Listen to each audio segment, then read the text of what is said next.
Hey guys, welcome to Sanjeevani Prep and in this video we will study cellular adaptations और adaptive changes जो कि क्या है हमारा सेल एडजस्टमेंट करता है अपने आप को इंजर्ड होने से बचाने के लिए। ठीक है, सेल इंजरी ना हो उसको, तो इसीलिए क्या है वो कुछ एडजस्टमेंट करता है। जबकि उसकी फंक्शनल डिमांड इंक्रीज हो जाती है तो अपने अंदर वो कुछ चेंजेस करता है साइज में, अपने फंक्शन में।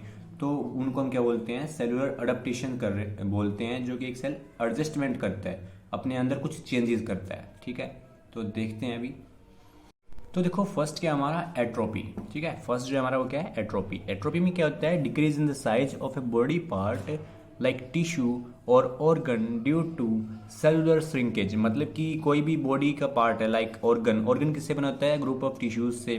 ठीक है, और टिश्यू किससे बना होता है, ग्रुप ऑफ सेल से। तो बेसिकली जो सेल होता है, सेल के साइज में डिक्रीज हो जाता है। तो सेल की श्रिंकेज होती है, मतलब सेलुलर श्रिंकेज होती है, मतलब सेल का साइज डिक्रीज हो जाता है। तो जिसकी वजह से क्या है, टिश्यू का या फिर किसी भी ऑर्गन का साइज डिक्रीज हो जाता है, कम हो जाता है। तो इसको हम बोलते हैं एट्रोपी। अब नेक्स्ट जो हमारी वो क्या है, हाइपरट्रॉफी। हाइपरट्रॉफी में क्या होता है, जो सेल था उसका साइज इंक्रीज हो जाता है और जिसकी वजह से जो हमारे टिश्यू है या ऑर्गन है उनके साइज भी इंक्रीज हो जाते हैं। तो देखो, increase in the size of a body part like tissue और organ due to enlargement of a cell, कि एक सेल है उसका साइज इंक्रीज हो जाता है।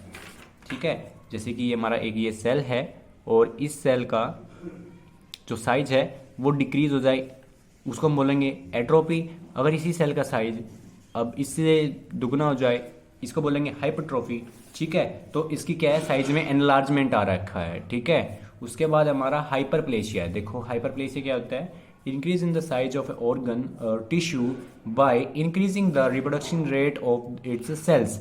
जो उसके सेल होते हैं, अब जो ये सेल है, ठीक है, तो इस सेल का जो रिप्रोडक्शन रेट है वो इंक्रीज हो जाता है। मतलब कि ये पहले तो क्या है, दो ही सेल में डिवाइड हो रहा था, अब ये एक साथ 4 सेल्स में डिवाइड हो जाता है।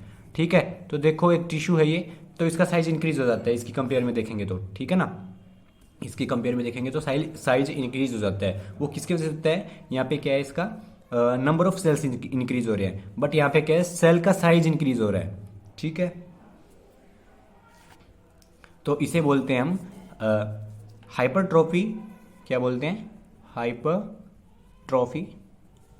और इसको बोलते हैं हाइपरप्लेसिया। ठीक है, आई होप आपको समझ में आ गया हो। उसके बाद देखो मेटाप्लेसिया। मेटाप्लेसिया क्या होता है कि कोई सेल होता है वो अपने अंदर उसके फंक्शनिंग को, उसके नेचर को चेंज कर लेता है दूसरी सेल की तरह। ठीक है, like a cell show abnormal changes in its nature या फिर बोले तो फंक्शन ऑफ ए टिश्यू।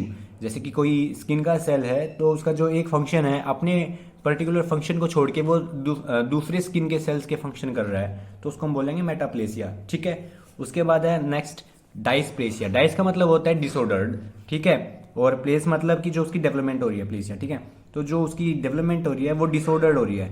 उसके बाद देखो, it refers to the abnormal growth, या फिर जिसको हम क्या बोल सकते हैं, disordered development of a cell. ठीक है, due to loss of cellular uniformity. मतलब कि जो सेल होता है, ये जैसे टिश्यू है, इसमें हमारे ग्रुप ऑफ सेल्स प्रेजेंट है। ठीक है, तो सभी सेल्स एक साथ डिवाइड हो रहे हैं, इनकी सभी की ग्रोथ एक साथ हो रही है, जिसमें से क्या होता है कि अब डाइसप्लेसिया के केस में होगा, इसमें कोई भी एक सेल है वो डाइसप्लेसिया के अंदर चला जाता है, तो वो अपनी सेलुलर यूनिफॉर्मिटी, मतलब कि इनके साथ अपना साथ छोड़ देता है, इनके साथ अपनी ग्रोथ को छोड़ देता है, अपनी अलग से करने लग जाता है।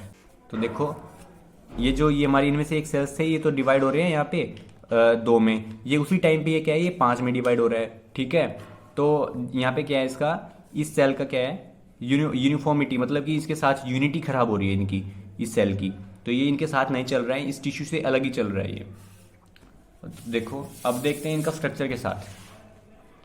सो देखो, फर्स्ट ये हमारा क्या है, नॉर्मल सेल है। नॉर्मल सेल जब एट्रोफी के केस में क्या होगा कि इसका साइज डिक्रीज हो जाएगा, सेल श्रिंकेज हो जाएगी, तो ये सेल का साइज डिक्रीज हो जाता है एट्रोफी के केस में। अब देखें, अब ये नॉर्मल सेल है, हाइपरट्रोफी के केस में क्या होगा, इसका साइज इंक्रीज हो जाएगी, मतलब कि एनलार्जमेंट हो जाएगी साइज में। ठीक है, तो ये देखो हमारी हाइपरट्रोफी, एक सेल है इतना बड़ा, ये इससे छोटा था। ठीक है, अब दूसरा देखो, ये क्या हमारा हाइपरप्लेसिया। इसमें क्या होता है, हमारे सेल का साइज इंक्रीज हो जाता है, सेल के number of reproduction rate increase होता है। यहाँ पे 2 सेल इंक्रीज होते हैं, साइज उतना है, तो यहाँ पे क्या है, साइज भी इतना ही बन रहा है टिश्यू का, बट यहाँ पे क्या है, सेल की एनलार्जमेंट नहीं हो रही है, बट यहाँ पे क्या है, हमारी सेल की डिवीजन इंक्रीज हो रही है, उसका रिप्रोडक्शन रेट इंक्रीज हो रहा है। उसके बाद हमारा मेटाप्लेशिया। मेटाप्लेशिया क्या होता है, जो उसके अंदर फंक्शनल चेंजेस आते हैं, अपना फंक्शन छोड़ के दूसरा फंक्शन करने लग जाता है। ठीक है।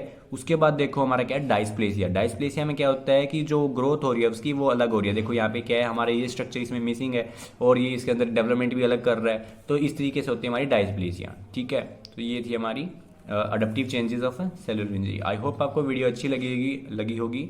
अगर अच्छी लगी तो प्लीज़ चैनल को सब्सक्राइब करें एंड वीडियो को लाइक करें, कमेंट करें कैसी लगी, and thanks for watching, stay connected, thank you.